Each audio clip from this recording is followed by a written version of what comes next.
Hello, this is Mr. Kent of MrKent.com, and a couple of years ago I released a video on how to reset your Keurig coffee maker when it makes all the sounds and everything sounds right, but no water comes out.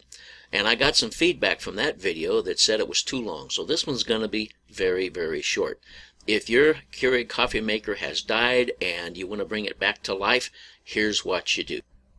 First of all, you turn off your Keurig coffee maker. Just turn it off, and then you go ahead and you unplug it from the wall outlet, and just make sure that you unplug the unit completely after you've turned it off.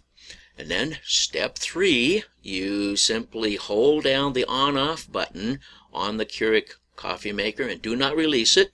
And then step 4, you plug the Keurig into the wall outlet while you're holding the button down, and then once you get it plugged in, you release the button. Alright, that's all there is to it. Now you may have to do this a couple of times. It took me 3 times to get mine to work. It's taken some other people a couple of times, and then sometimes it works on the first time. But that's the steps. Number 1, turn off your Keurig. Number 2, unplug it from the wall.